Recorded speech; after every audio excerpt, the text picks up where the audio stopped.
Dear friends, colleagues, it's a great pleasure to welcome you all to this very special occasion. It's the second Encounter lecture series meeting. The series was launched in Rome in October 2025, and it's a joint lecture series between the Norwegian Institute in Greece, Athens, and the Norwegian Institute in Rome. And it's actually something that Professor Han Lammers from the University of Oslo gave shape, took the initiative to start this collaboration. We are two institutes working in the Mediterranean, having very common interests, and still we didn't have this, path on a regular basis, let's put it this way. So now this joint lecture series takes place in both cities, Athens and Rome, twice a year. And this time we are very happy to welcome a UAB, a postdoc student, Christina Videbech, who I'm going to introduce in a minute. But first things first, let me say a few words about dear colleague, Professor Han Lammers. So Han Lammers is professor of classics and the current director of the Rome Institute. He joined the Department of Philosophy, Classics, a History of Art and Ideas in 2018, and the following year was promoted to full professor and served as head of subject from 2020 to 2025. Professor Lammers has studied classics. He has actually 2 BAs and 2 MAs.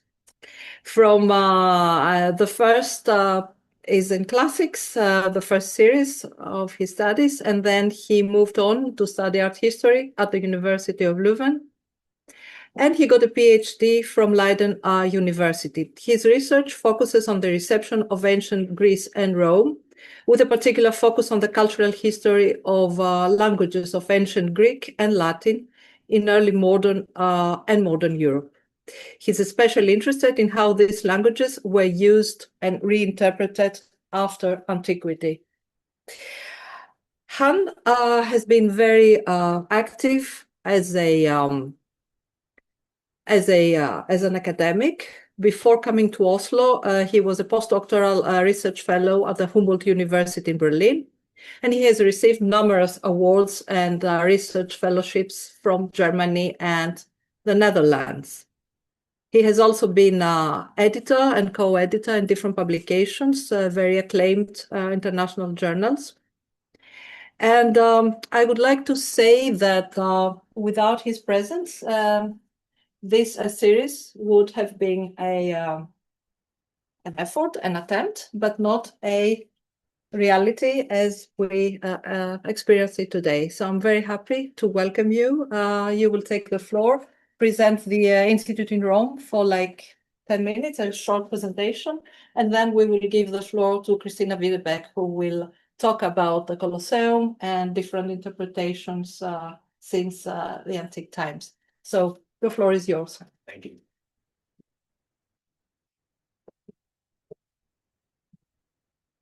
Yeah, thank you, Delia, for this wonderful introduction. I'm just a pre-program, so I'm looking forward very much to what Christina has to say about the Colosseum, a bit of Rome in Athens tonight.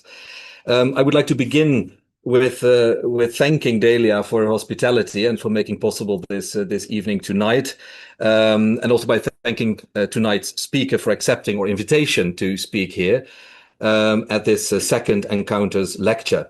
Thank you all for being here this evening, both in person and, as I understand, online.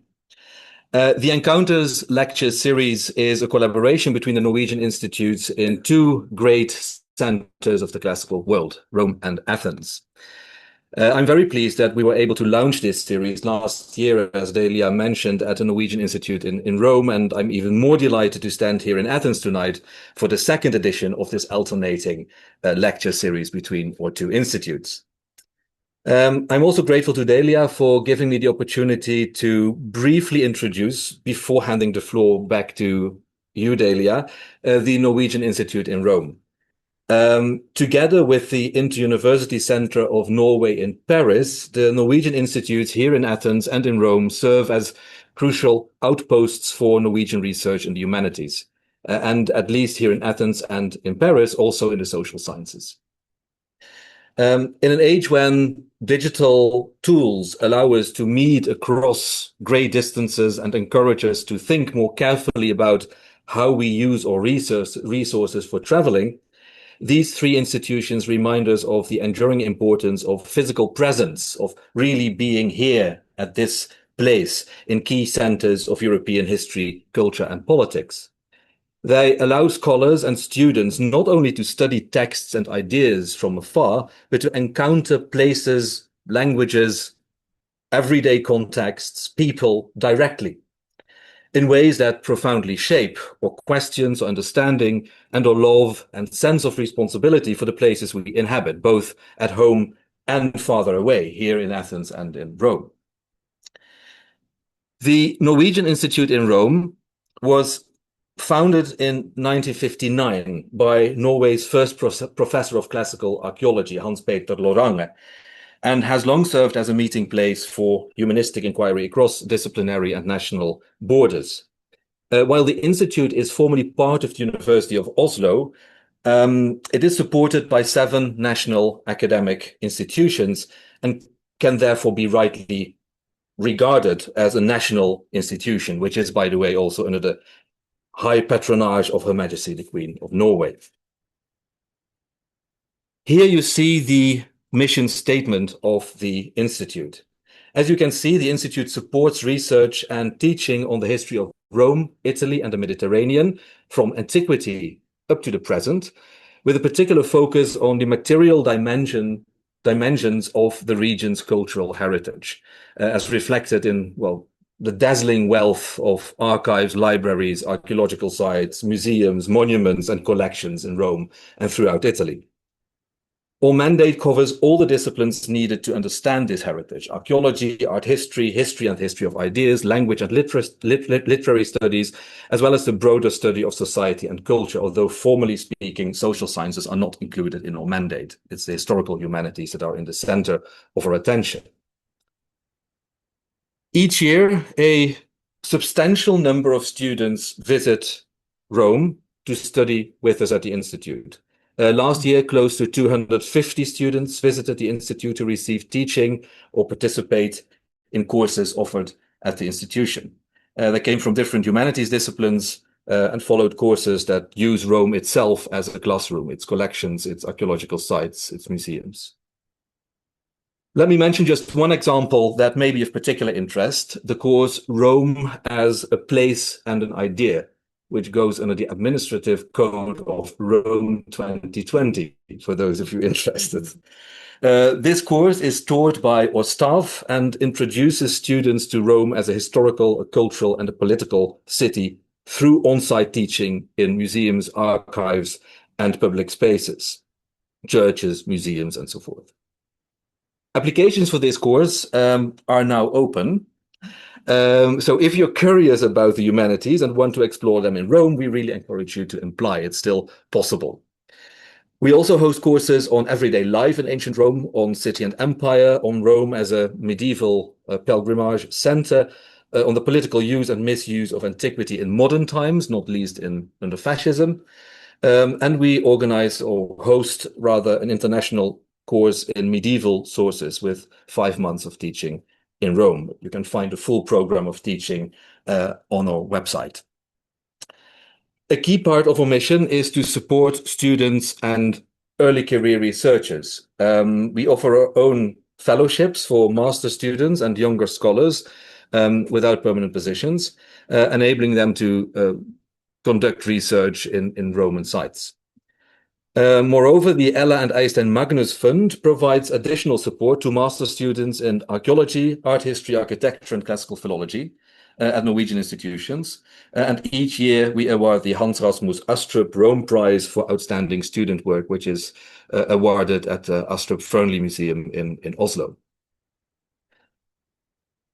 At the same time, we have a very active research environment at the Institute. At its core are our 3 postdoctoral fellows in archaeology, in art history, and in medieval studies.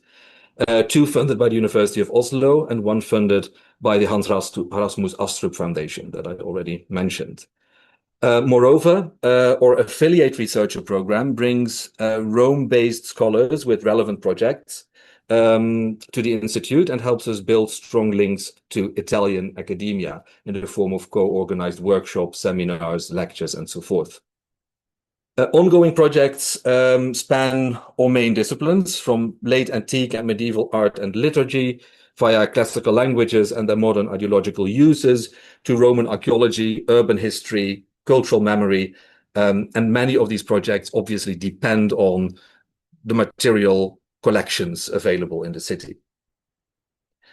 One current project involves work on the Via Latina, which is one of Rome's oldest roads, in collaboration with the British School at Rome and the Norwegian Embassy, because this road runs directly beneath the ambassador's residence. So we need his support, and let's say it's a good occasion for a natural collaboration with the embassy there. Although we are a relatively small institution, research activity is intense. Each year we host researchers from Norwegian universities in our two research apartments, one at the Institute and one close to the Institute. To give you an idea, in 2025, almost 30 researchers and teachers were welcomed in these two apartments. And we try to offer access to a specialized library, photo archive, seminar rooms, offices, practical support in organizing workshops and conferences and lectures, and support, of course, with navigating Rome's rich, but also not always so accessible research resources. Research at the Institute, of course, does not take place in isolation. It's not just isolated projects. It is closely linked to a broad program of academic activities, frequent institute seminars where students and visiting researchers present their work, for example, evening lectures with national and international speakers on specific topics that are relevant to the Institute or specifically interesting for a Norwegian audience. Traveling seminar series such as the Circolo Gianicolense, organized with our neighbors, the American Academy and the Finnish Institute at the Gianicolo, and collaborative initiatives like the Encounters lecture series with our sister institute here in Athens. Traditionally, the Institute's focus has been on the archaeology and art history of late antiquity and the early Middle Ages. That is the original thematic and academic scope of the institution. And this focus is still reflected in our specialized library, which forms the academic and social heart of the institution. Its collections now also include strong holdings on topics such as fascist Rome, because fascism shaped Rome so profoundly, in classical reception studies as well. And we also try to strengthen Norwegian and English translations of major texts that are particularly useful for teaching and research. The research is open to anyone by appointment, is used daily by students and researchers, both Norwegian and international. So you just have to reach out to our head librarian, Manuela Micheloni, and she will make sure you can use the library as you wish. Alongside the library, our photo archive and institutional archive preserve documentation from earlier excavations, earlier research projects, the history of the Institute itself, the history of people populating the Institute, including its founder, Hans-Peter Horange, whom I already mentioned. And these resources, the archive and the photographic archives, are also increasingly used by those working on Rome's material and intellectual heritage, not least those who are interested in the presence of Norwegian scholars and Norwegians in Rome. We make a point of fostering exchanges between Nordic, Mediterranean, and wider European scholarship. That's also where this Encounters lecture series fits in quite nicely. We do so also through concrete partnerships with the other Nordic institutes in Rome and with a number of Italian and international universities and research centers in the city. You should remember that Rome currently hosts around 40 research institutes and academies, so not counting Italian and international universities, but these are national research centers. And we regularly collaborate with several of them. I already mentioned the Americans and the Finnish, but we also work closely with the Danes and the Swedish Institute, as well as the Dutch Institute, for example. And we try to strengthen and continue these collaborations continuously. So in this way, we hope that the Norwegian Institute in Rome not only, let's say, supports individual researchers and individual students, but also helps to build networks and partnerships that strengthen Norway's role in humanities internationally, exactly as the Institute's founder actually envisioned this. Outreach and public engagement, as you saw, were also within the mandate of the Institute, as far as resources permit the mandate stipulated. We do our best. So we do our best to disseminate the knowledge that the Institute creates and to reach out to wider audiences beyond the academic sphere. We have our now open access publication channel. We are active on several social media platforms. Please follow us there if you want more information or want to be kept in the loop.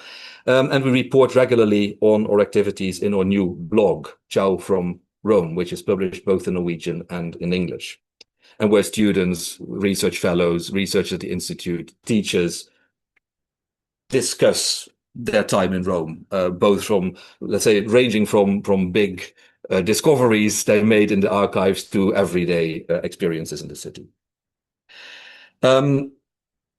Scholars affiliated with the Institute also contribute to public debate and media in Norway and then internationally where they can.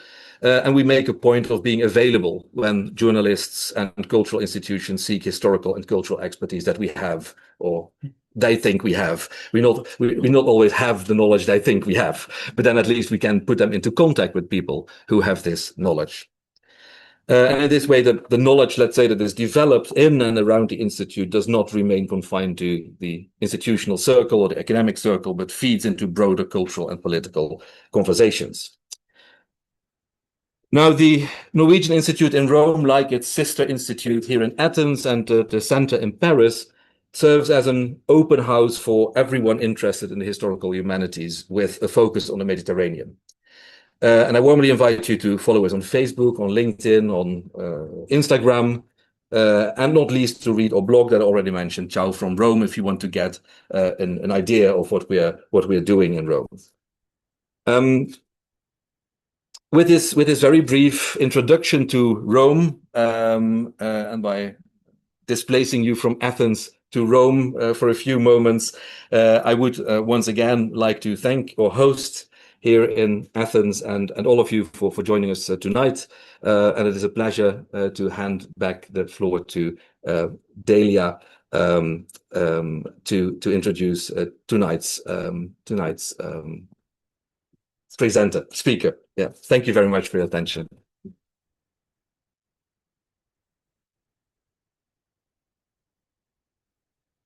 Thank you, dear Hans, for a very informative and impressive presentation of the Institute. And I forgot to mention before that the series is about early career scholars, meaning postdoc level and above, with an affiliation with a university, either Norway, Greece, or Italy. So this is going to be, again, what you pointed out, collaborations very actively, and we do hope to continue that for the next few years. Let me now introduce our speaker for tonight, who is a postdoc scholar at the University of Bergen. Christina Videbech has a classical background. She's a classical archaeologist specializing in late antiquity and early Christianity, actually fitting very well also with to the Rome profile, with a particular focus on the transformation of urban space, memory, and religious practice in late antique and early medieval Rome. She holds a PhD from the University of Bergen, which she completed in 2023. And her dissertation focused on the fora both the Romanum and the Traiani, and St. Peter's Basilica as dynamic spaces shaped by human agency, collective memory between the 4th and 7th centuries. In her work, she uses archaeological evidence, texts, and spatial approaches to explore how Christian communities reimagined and inhabited the material remains of the Roman past. With no further ado, I would like to give the floor to Christina to tell us more about her very innovative work on Roman past and heritage. Thank you so much for accepting our invitations, and congratulations for your thesis and your work.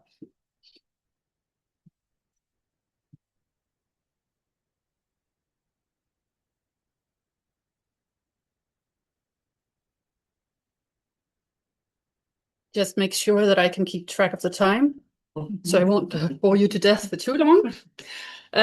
First of all, I would also like to thank you so much for inviting me to do this lecture on my side quest that came from my postdoc project about the Fora of Rome and their Christian graffiti, which you will also hear a little bit about because I can't stop talking about it. So I'm sorry.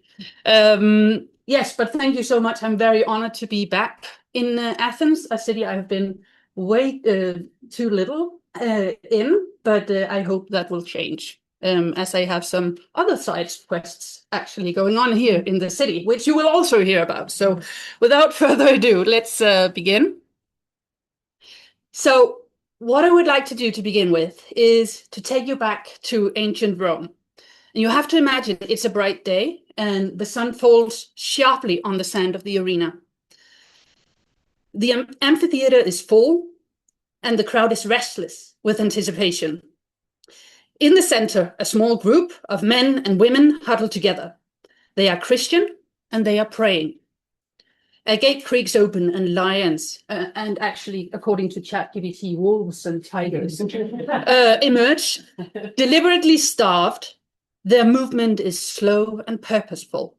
A murmur ripples through the audience. Some spectators shift in their seats to get a better look.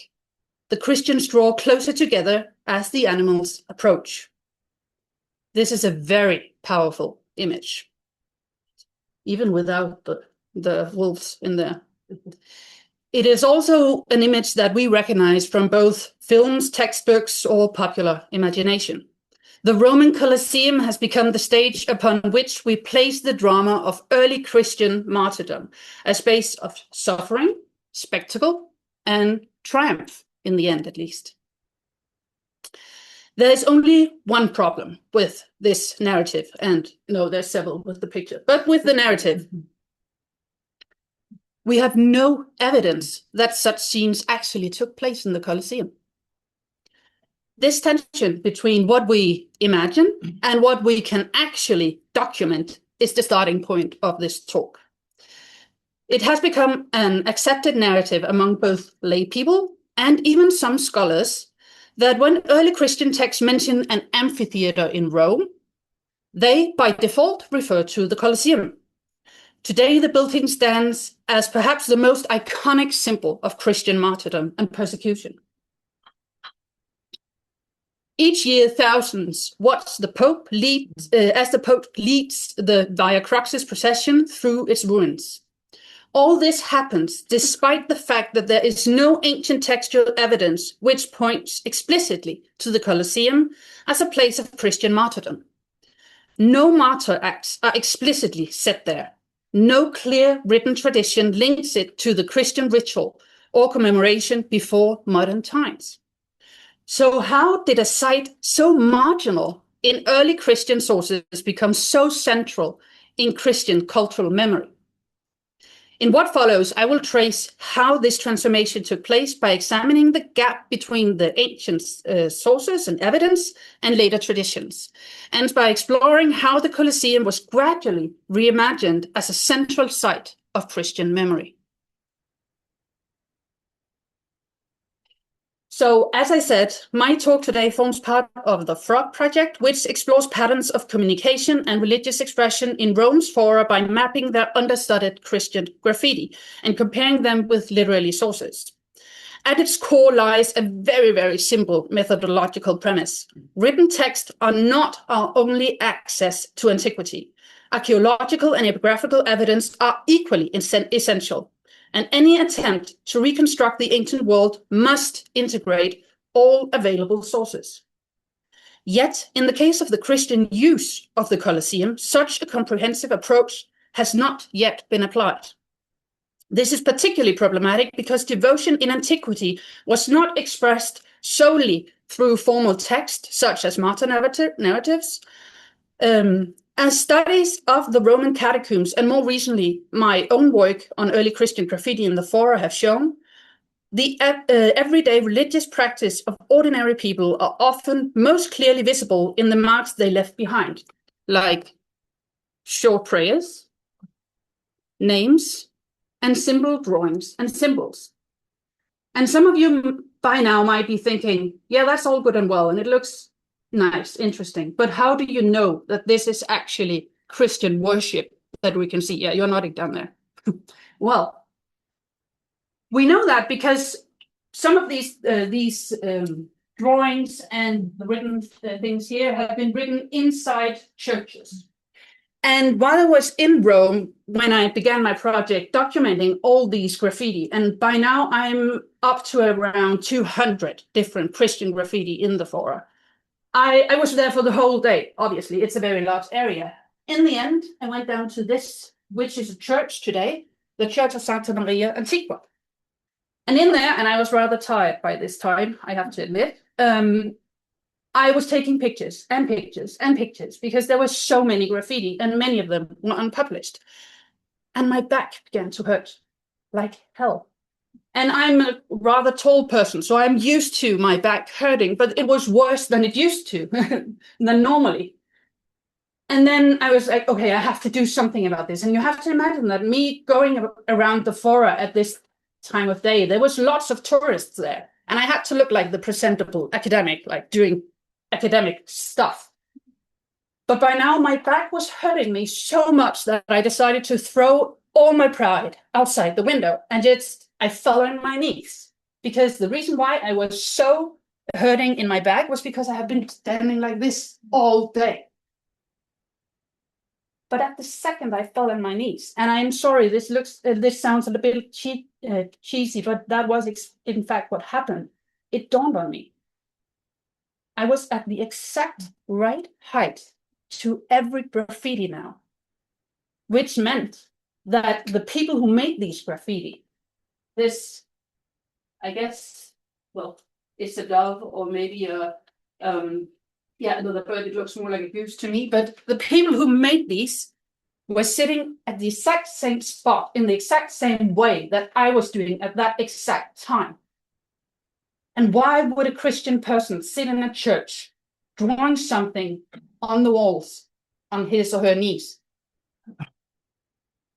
This is anecdotal. This is speculation. But could it be because he or she was praying? That this was a way of materializing that prayer. And in some cases, they could write. So, for example, Christophorus, who was a presbyter, he was a priest and also a sinner, according to himself. He wrote this. Gregory up here, a terrible handwriting, and I have a dad who's a doctor, so I know about that. But he lived in Christ, he could write as well, but many of them couldn't. So they would write symbols or drawings. And this is what graffiti can do. You don't get closer than that to these Christians, these early Christians, 4th to the 6th century. This is how I know it must have been prayers. Yeah, I don't know, but I think it's the only logical conclusion.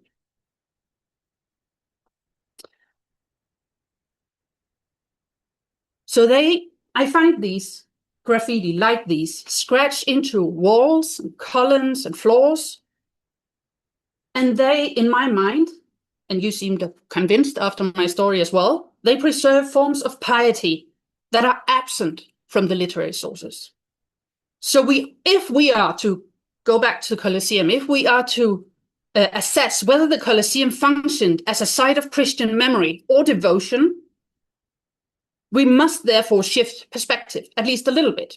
The question is not only what was written about the monument, but also what was written within the monument and what wasn't. If a cultic or commemorative engagement existed, it may have been enacted not by elite authors, but by those who passed through its spaces and left their marks behind. So to approach the Colosseum as a site of Christian memory, I owe a lot to the theory of collective memory, first formulated by Halbwachs in the 1920s. However, even more than he did, I adopt a human-centered understanding of memory and heritage. This means shifting away from the idea that memory is something we can store in monuments or landscapes, and instead treating it as something that people do. Memory is not a substance that can be preserved in stone. Instead, it is a set of practices through which individuals and groups engage with the past in the present. These practices include movements through space, ritual activity, storytelling, visual recognition, and repeated forms of interaction with the built environment. They are shaped by social norms, cultural expectations, and historical circumstances, and they always take place in specific spatial settings. From this perspective, monuments like the Colosseum form the environments in which acts of remembering are performed, negotiated, and transformed. They structure, enable, and constrain how people act and remember. Their meaning only emerges through human interpretation and use. Different groups at different times actively construct relationships to the past. This means that memory is not stable. It's dynamic, selective, and constantly reconfigured and relational. As L. Smith emphasizes in her work, heritage is not inherited passively, but actively produced through ongoing processes of interpretation and narration. This framework helps us understand the Colosseum not as a site with a continuous memory of Christian martyrdom, but as a place that has been retrospectively constructed as meaningful in light of contemporary shifting cultural, political, and religious agendas. In this sense, the Colosseum becomes a case study in how memory is made and actively produced through selective remembering and narrative construction. So probably most of you know the Colosseum, at least a little bit, but in antiquity, the structure now known as the Colosseum was actually simply called an amphitheater. Not even the amphitheater, but an amphitheater. The name Colosseum appears only in the 11th century and onwards. Built under the Flavian emperors, it was inaugurated by Titus in 80 CE. Built on the site of Nero's former lake, it symbolized the return of central urban space to the Roman people. With a capacity of up to 65,000 spectators, it was the largest amphitheater in the Roman world and hosted gladiatorial combats, animal hunts, and executions, spectacles that reinforced imperial power and social order. So you would think that at least one of our early Christian sources would identify some of the condemned in the Colosseum if they were Christian martyrs. Yet even Tertullian, who strongly discouraged Christians from attending spectacles, do not cite the killings of fellow Christians as a reason to avoid them, even though that would have been a really good reason to do so.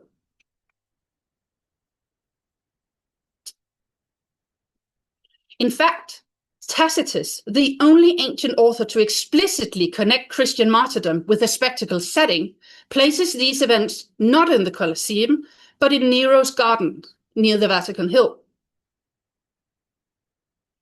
Not even Ignatius of Antioch, often assumed to have died in the Colosseum, can be securely linked to the site.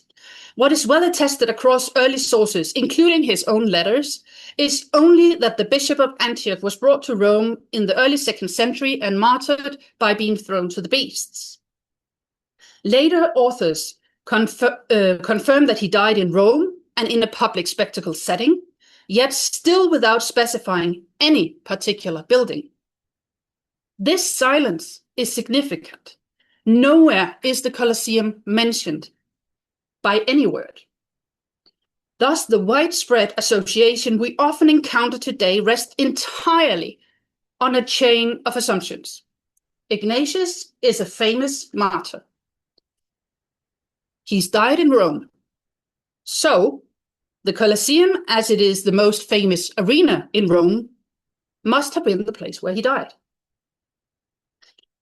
This is very symptomatic of the evidence. You begin with what seems like solid evidence, but the more you examine it, the more the fact seems to fade, leaving us with a much murkier picture than anticipated. From the 3rd century onward, the Colosseum entered a period of decline. Economic pressures made spectacles increasingly costly, while the rise of Christianity fostered growing opposition to gladiatorial violence. Gladiatorial combat gradually disappeared and is traditionally said to have ended in 404 CE. The Colosseum nevertheless remained in use, with Theodoric the Great funding animal games there as late as 523. By the 6th century, the Colosseum had entered a new phase. Archaeological evidence shows both burials and domestic occupation inside and near the monument. And during the early Middle Ages, it was gradually integrated into everyday urban life. Habitation continued throughout the Middle Ages, and in the 13th century, the Frangipani family transformed parts of the Colosseum into a fortress. From the 14th century onward, following earthquake damage, it increasingly functioned as one of Rome's major stone quarries.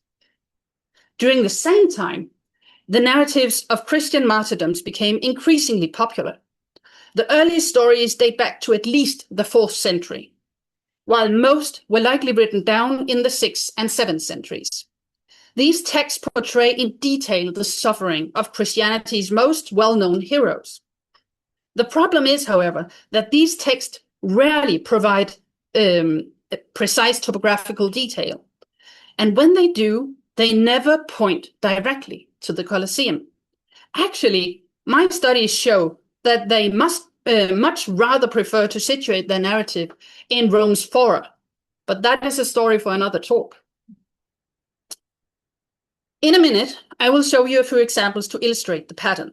Several texts mention executions in an amphitheater, but the designation and topographical markers are too vague to identify a specific building. Even when the Colosseum is the likely candidate, it appears only as a general urban landmark, with events occurring near it and not inside it. So here you can see 3 examples of text, and there are many, many more, where we have this amphitheater mentioned, but nothing else. This is saying that these martyrs were killed in the Colosseum is the same as with Ignatius. It's assuming that, of course they are, because it's the biggest of them all. But can we be sure of that? Then we have examples like this one, where we have, again, the amphitheater, but we also have other, possible topographical markers. The problem with the markers that they actually give us in Telude, Ante Templum Palladis, and Ad Petram Sceleratum is that we don't know where this is. It's likely in the general area, but we have no idea, to be honest. And I have a paper coming out later this year where I actually argue that what the sources is doing when they mention especially these 2 places is that they are creating a topography that is not necessarily fixed in physical topography. And that's actually the point. You can put it wherever you like in Rome, which also means that we have a problem here, because then this can be whatever. It can be Colosseum, but it also couldn't.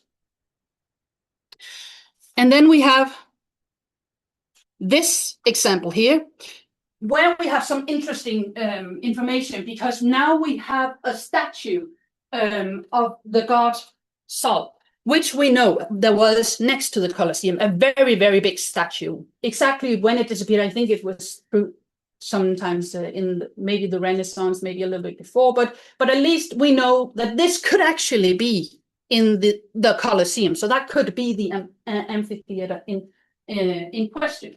But then I would like you to notice this little word. We're actually not inside. We're actually outside. So again, it's not inside the Colosseum. And this is the same history here, where we have the same statue. And again, we are outside. We are in front of the statue. The statue is actually the place where the martyrs are humiliated and sometimes killed, not the amphitheater. The amphitheater is just a topographical marker.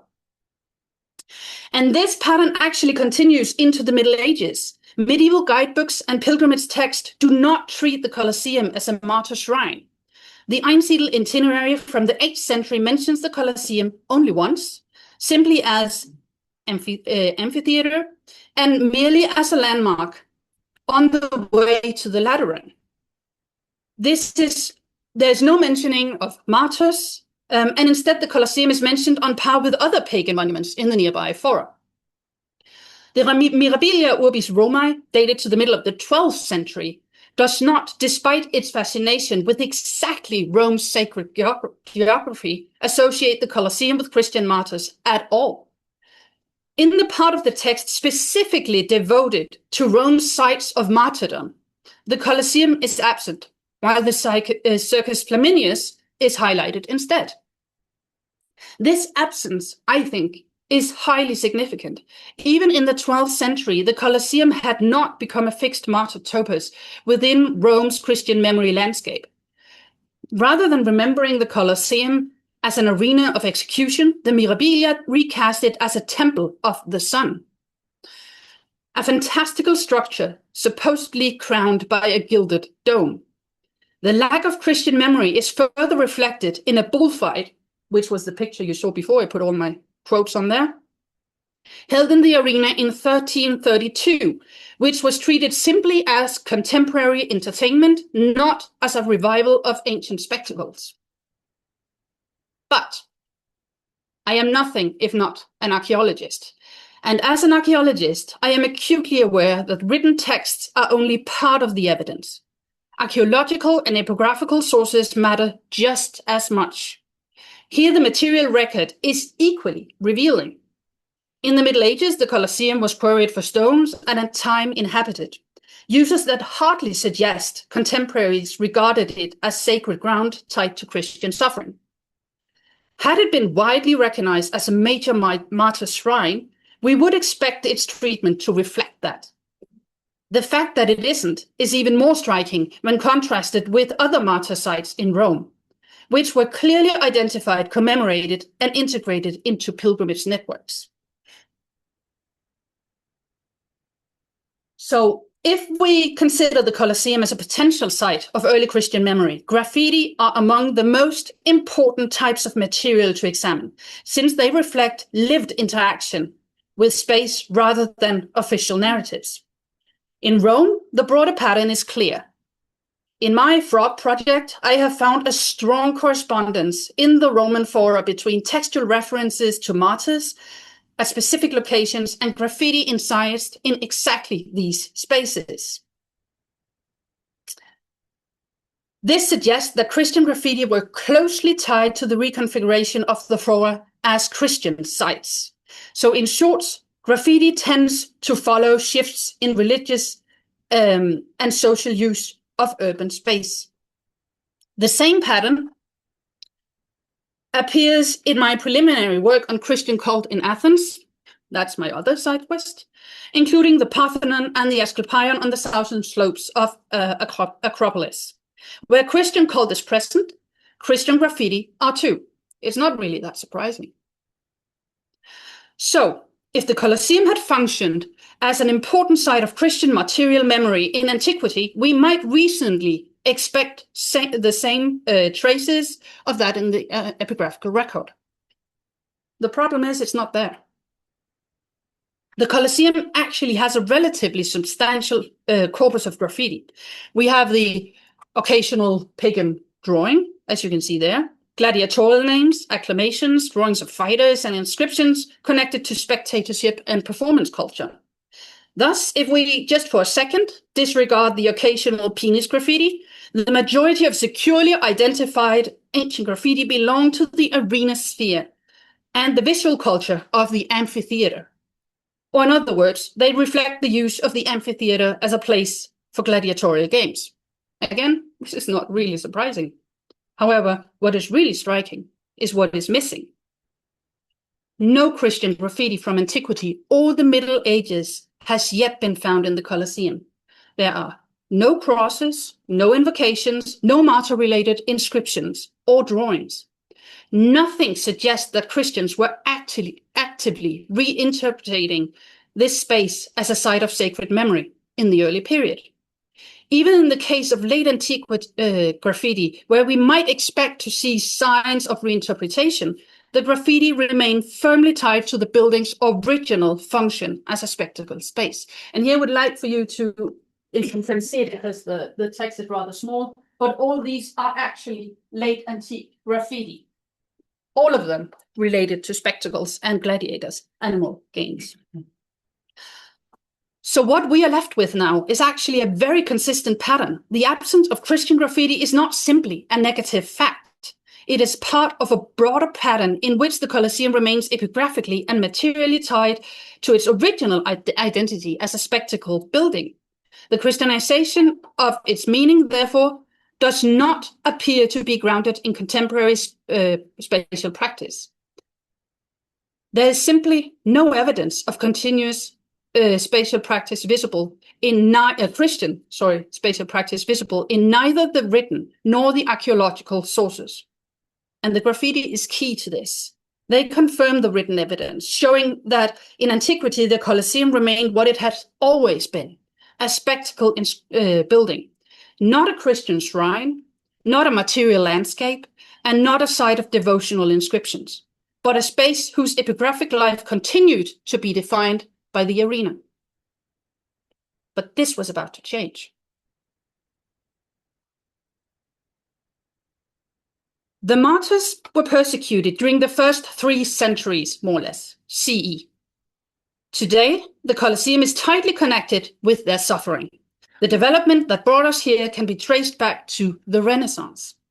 In the 15th and early 16th centuries, renewed antiquarian interest led to a more accurate historical understanding of the monument Colosseum as the Flavian amphitheater, used for gladiatorial games and animal hunts. Importantly, however, this renewed clarity did not lead to the connection with Christian martyrdom. Popes of the period were concerned with preserving the ancient structure, but not with framing the Colosseum as a martyr's site. Even when restrictions on quarrying were introduced by the popes, they were justified in terms of protecting Rome's appearance rather than commemorating Christian heroes. The first explicit step toward a martyr interpretation appears in the mid-16th century. Pius V is said to have encouraged pilgrims to collect sand from the arena because it was believed to be soaked in the blood of the martyrs. This marks a crucial moment. The Colosseum was, for the first time, directly defined as a site of martyrdom. Yet, the claim was not universally accepted, and the Colosseum still did not feature prominently in pilgrimage literature. In terms of cultural memory, this represents an initial attempt to assign new meaning to the site, but one that has not yet been stabilized. Notably, even a church consecrated in the arena in 1622 was dedicated to the Virgin Mary and not to the martyrs. Yet from the 17th century, the emerging association between the Colosseum and the martyrs began to take firmer shape through both textual and physical interventions. Thus, in 1675, Clement X installed an inscription at the Colosseum explicitly linking it to the martyrs, thereby giving institutional weight to the emerging tradition.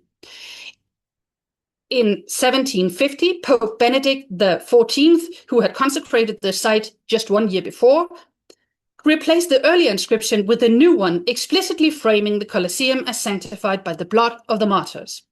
He also formalized devotional use of the site, including the Via Crucis we already talked about within the arena and restrictions on its material exploitation. A more explicit commemorative framing was now fully in place. From the perspective of collective memory, this is the crucial moment when narrative became stable. The repeated performance of the Via Crucis, the presence of crosses and devotional installations, and the official designation on the site of the site as sacred, all functioned as mechanisms that embodied the interpretation into cultural practice. The Colosseum was transformed into what it had never previously been, a formalized site of Christian martyr memory. So the question is now, can we rule out that martyrs were killed in the Colosseum? No, we can't. And neither is that actually what I have been trying to do. I have only tried to track their cult. Today, many take the Colosseum's role as a martyr cult site for granted.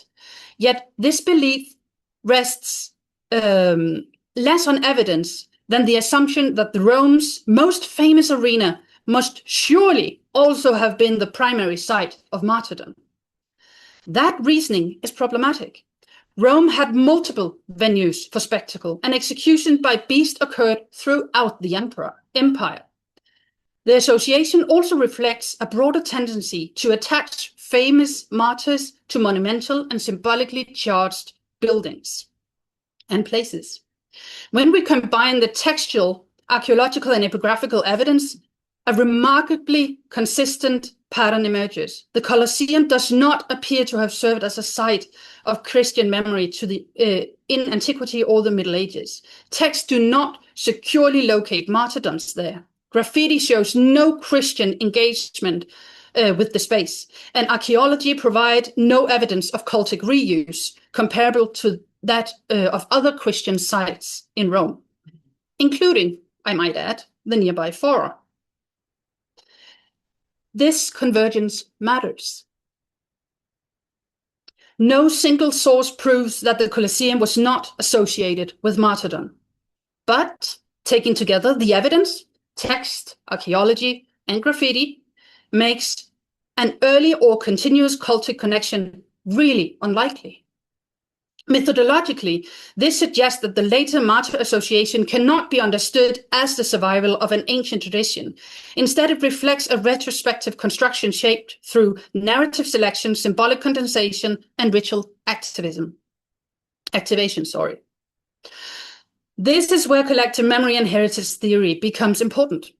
The Colosseum's later identity as a martyr site reflects changing theological, cultural, and devotional needs rather than the persistence of ancient memory.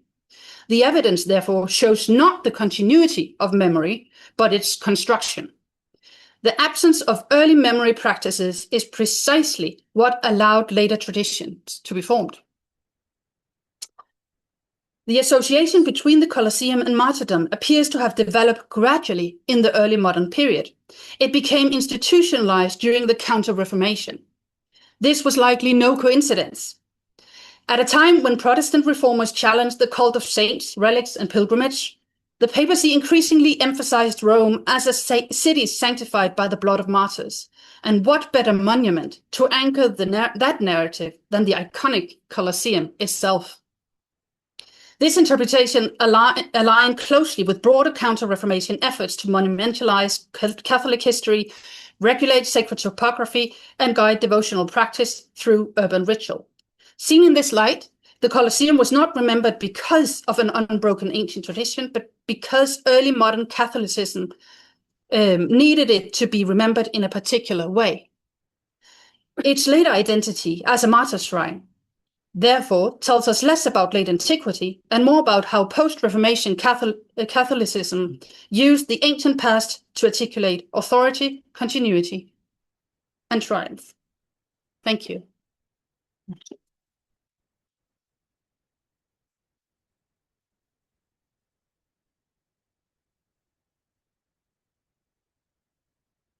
Thank you very much, Christina, for unraveling ambiguity and shattering certain stereotypes.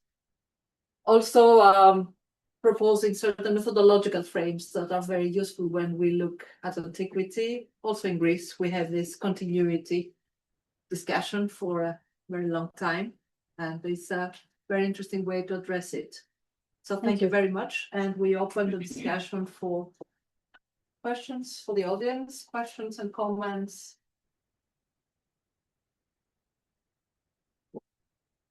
Thank you very much. It was fascinating. Can I ask a very nerdy question? So you said it has been referred to the Colosseum as an amphitheater and not as the amphitheater. And of course, Latin is lacking. Yes. An article. So are these Greek sources or No. how No, it's me simplifying an argument. Yes. Oh, something which is more or less in the same region. I find it very remarkable that the Colosseum seems to function as just a marker, right? Juxta Amphitheatrum. But there was one passage in which exactly the same location was referred to in the same terms. So why would you say, oh, the statue of the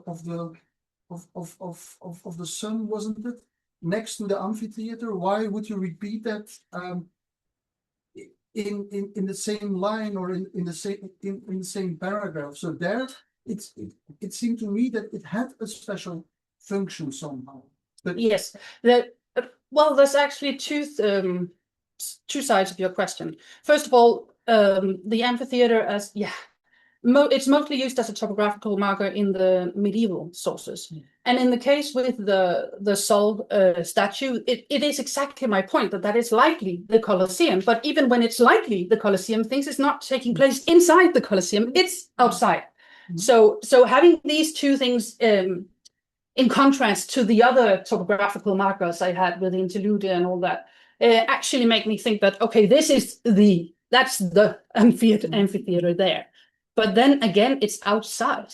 And that's really strange because why? Of course, it makes sense because it's a big, pagan god, and they have to kind of sacrifice in front of it. And then some of them gets killed, another gets tortured, and la.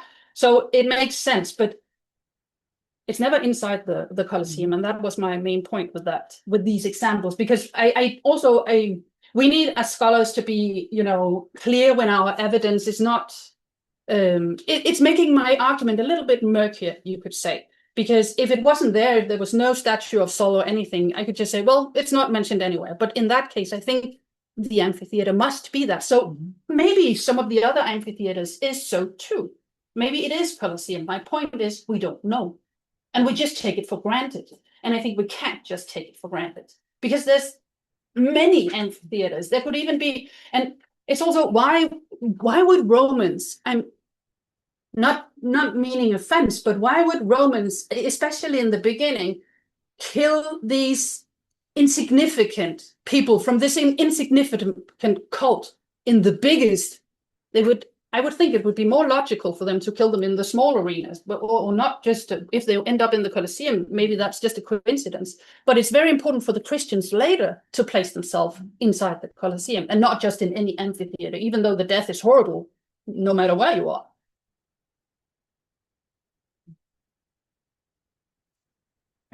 Thank you. This was fascinating. I'm still processing the argument. There are a lot of strong points in it. I also had the same nerdy question, by the way, about the article. Philologist in the room, sorry. While I'm processing, I have a question. The Pope you mentioned, was it Paul the Fourth or the Fifth?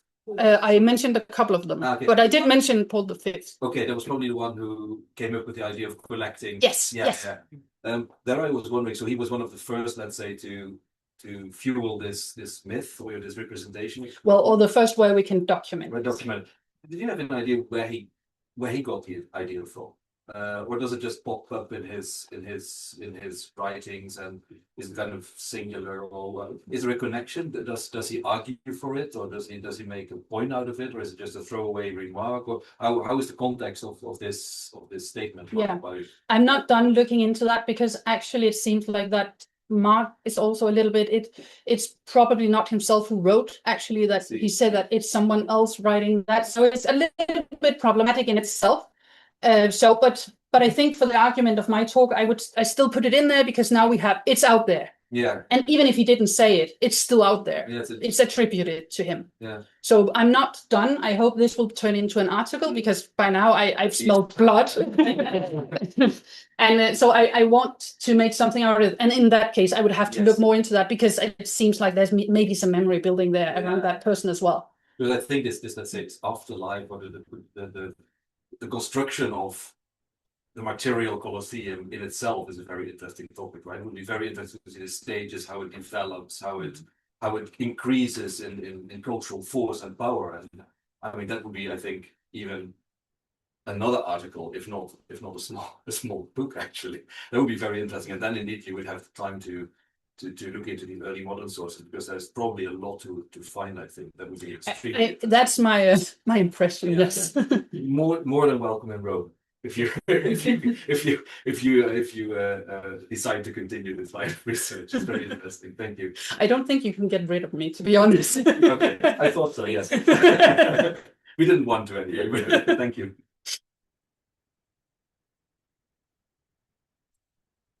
Well, I'd like to thank you very much. It was very, very interesting, and I think the timeline. I like that thing inside of the timeline where you see actually the gap from what it actually was and where suddenly you start getting into these fields without having the background or the proof and evidence. It for me was very nice to see it that way. I have another question, which is, if you mentioned that, of course, there could be other amphitheaters, other fora where these martyrdoms would take place.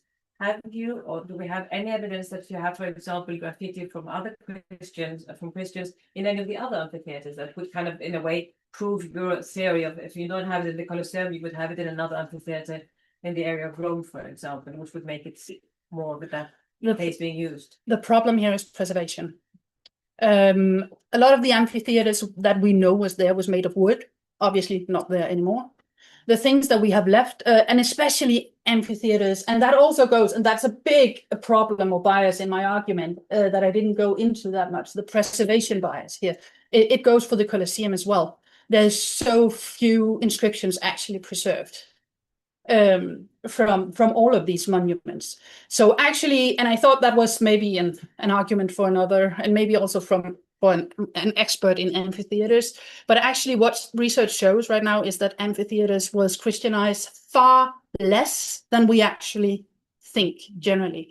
So even where they have a very strong later memory or local tradition of this amphitheater being used, and they have all these stories and they tell them, and you know, everyone has just taken it for granted, we can actually not find the evidence. There is like a small handful of amphitheaters where we can actually see that this actually happened and it's connected with martyrs and not, just Mary or any other, you know, or Jesus or something like that. We have almost nothing. What I compare this with is the evidence I find in the fora, where I have all of it in abundance, and where I can clearly see there is this connection. We have these named martyrs who are named and were supposed to die here, or maybe just getting interrogated there, but doing stuff in the fora, and there we have the graffiti. So there is a clear connection. It's the same when I go to all the other, Christian sites I have been to. You find the graffiti. I also looked actually into that. Later churches in Cyprus, we have the same thing. They're also connected to martyrs, even though not all of them actually had a martyr there, but they also have graffiti, and they have these special, there's like a typology that you see again and again and again. It's the same in Athens, it's the same in Rome. I suspect it will be the same in the catacombs as well, but I will know in 2 weeks. So we have this, and it's just not there. And what is really interesting is that it's not because we don't have Christianity in the Colosseum, because we do. We have these inscriptions for people like senators who were sitting there watching the games, and they have crosses on them, but they are not like martyrs or anything. This is like their seat, so nobody else can take it, so they can come and see people die, you know, or maybe animals. So that's not Christian veneration at all. It's just Christians there doing whatever the Romans would do.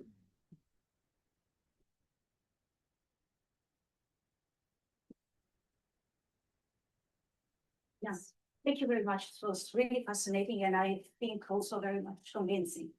Thank you. Just to come back to the first observation about the absence of the article, if we imagine that they were brought to some amphitheater, are there any other amphitheaters in Rome that could be an alternative to the Colosseum? First, I'm thinking of those that we have preserved. You think? You mean? I'm thinking of the first two of sources you brought of Santa Prisca and St. Vitus. So they were brought into the amphitheater. Yeah. So do we have some alternative in this case? Because as far as I know, when the Colosseum was built, wooden amphitheaters were abandoned in the city of Rome. Yeah, that's the first idea. And second, the fact that the statue of Saul was mentioned maybe could be a link to the Colosseum.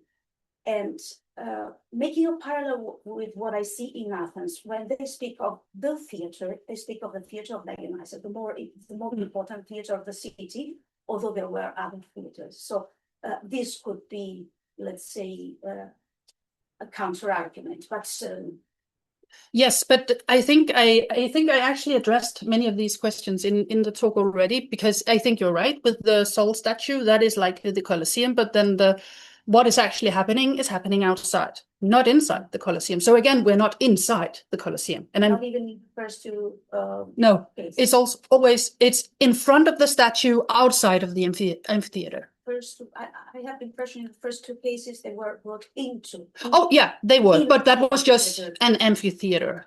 But we have no like markers that. The city of Rome, or are we outside? We are in the city of Rome, yes. But the thing is, they were brought into the amphitheater, but not necessarily killed there. No, they were killed there. But what I'm saying is, we cannot take for granted that this amphitheater was the Colosseum, because there were so many. That's what I was asking. Yeah. So which other amphitheater? As far as we know, there was only one amphitheater. No, there was many. There was many. I don't know the exact number, but there was several. And there was also, when they're talking about amphitheater or spectacle buildings, they can also be talking about circuses, where we also know that they were killed. For example, the only one where we actually, as far as I can remember, have the exact name mentioned, the Circus Flaminius, is a circus, not an amphitheater. And my point here is also that we cannot accept what these sources are saying just as this is what maybe they were thinking about the Colosseum, maybe, possibly. And were Christian killed there, as I said, likely, but we just can't prove it. And then we have this, I really like that you like my timeline, because that was exactly my point. Then we have these sources that are very ambiguous. And then we have this very big time lapse where there's nothing at all, completely silence. And even when the sources are talking specifically about sites where Christians are killed, and the Colosseum has gotten its name as the Colosseum by this time, Colosseum is not mentioned. And then suddenly, poof, it's there. Does that mean that there wasn't any oral? No, possibly, but I can't document it. And that's what I have to, look at as a scholar. Yeah. So just bringing it out here. Don't take anything for granted. Yeah. It's not really a question. Thanks a lot. It was personally very fascinating for me because of personal interest in cultural language studies and things like that. For another region, midterm. Story. What I wanted to say is that even if they were actually brought in the Colosseum, I don't think that this makes your argument invalid, because this, I think, the central point is this timeline and this gap that you actually mentioned. So the way it was reused in the cultural memory for this specific context is the main point of view, as I got it. Exactly. Right. I'm happy. So it's true, I think. Exactly, because I don't want to argue with, in the end, it all comes down to faith. Do we believe that this happened there or do we not? And that's up to ourselves. But what I want to see is, can I document the cult? So, and I can't.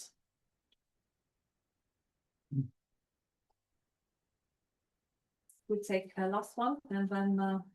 Yes, sorry. You said that the graffiti you found in the fora, and it's fascinating that it was unknown so far. So congratulations. That you would connect it to praying as a hypothetical scenario, and it occurs to me that it's for our present day standards rather strange to pray while writing or carving, and so I was wondering which other scenarios did you have in mind and which did you discard and why? Yeah. Well, first of all, there has not been many studies on Christian graffiti in late antiquity and the early Middle Ages. So I, of course, began by reading those that had been done. And they were mostly done on the Eastern stuff, so the big Eastern cities. And what they have argued, this is very generalizing, by the way, but what they generally argue is that many of these graffiti are used to exorcise. So they're performing exorcisms, basically. So they're driving out the demons of these places. And sometimes it does make sense, for example, when you find on a statue a big cross here, or maybe on the breast or something, it does make sense. So it's intriguing, at least. So that was what I kind of went into this. Could you maybe be thinking, because this is not any place, it's the Fora of Rome. It's like you can't get more religious than that. Well, sort of. So my thought was maybe some of this was exorcisms. It was driving out all these evil spirits there so we can kind of get there and then we can make these churches instead. But then when I began to read the sources, I just thought it was very, very funny that it was the exact same places I found the graffiti. Again, there's this bias of preservation. There's likely thousands of graffiti I haven't found because they're gone by now. But there's just a very clear pattern. And then the way they were made, for the example I gave you with Santa Maria Antigua is one of the best examples, except because we know it's a church, we know people came there, we know they're all Christian, blah, blah, blah.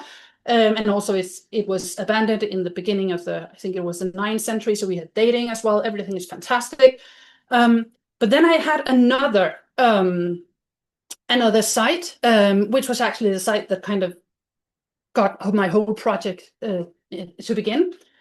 In the Antoninus and Pius and Faustina temple, there we have some Christian graffiti, and they are all made, and this is, I have an article coming out about this argument, so it's a very, very long, so I'm giving it very condensed, but the thing is, in the Via Sacra, we have a lot of stories about Peter, and Simon Magus, you might know, it is a fantastic story, so go read it if you don't, but there, on this temple, you can see these carvings where people have very clearly been sitting on the stairs while doing them. And I know that because I sat there to take the pictures.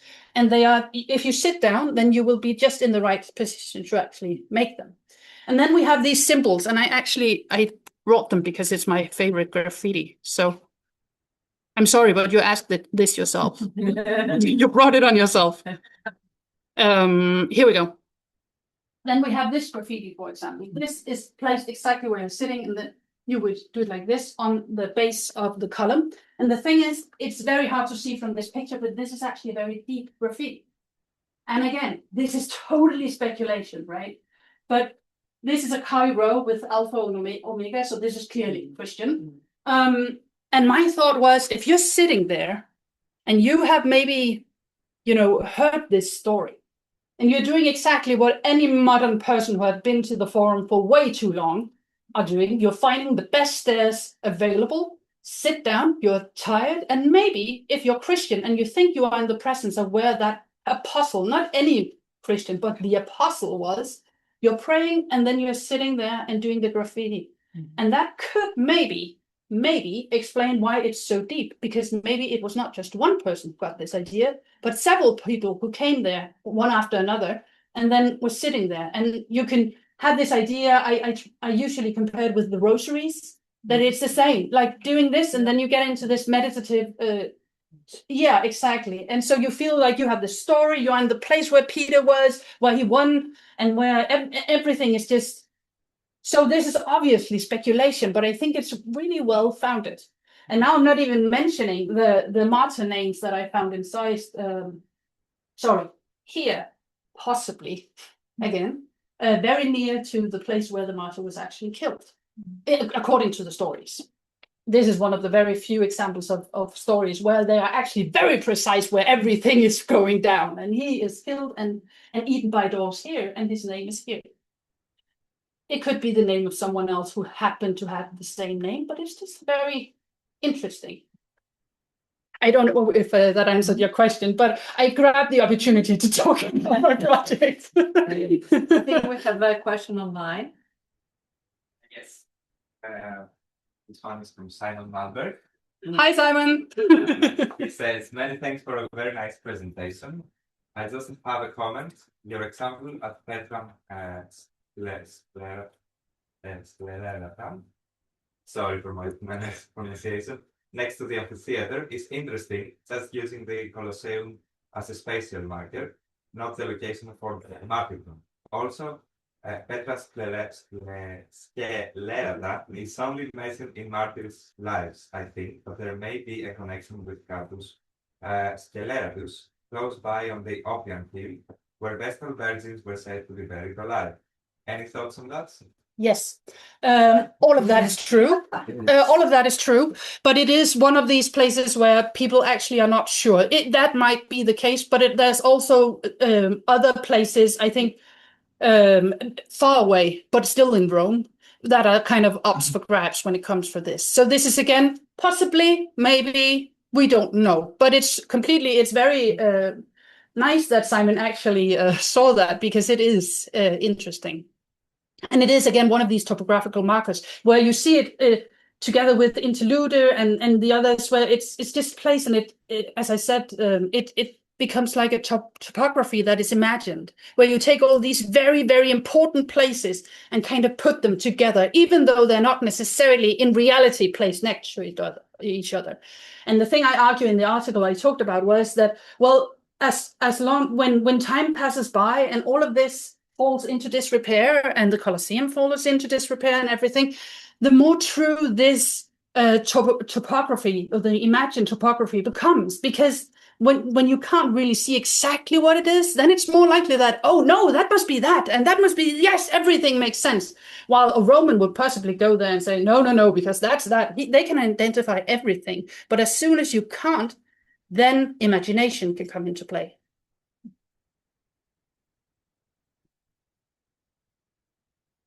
I guess we have to say thank you very much. I had a brief comment, but I won't take it now. No, wait for me outside, because I would like to hear how you're going to proceed with the post-Reformation idea.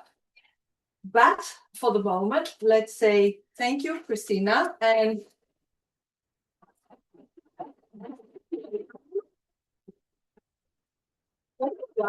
with your next steps. And we are really eager to hear more about your project. And let's have a glass of wine and some refreshments and talk more. Thank you so much.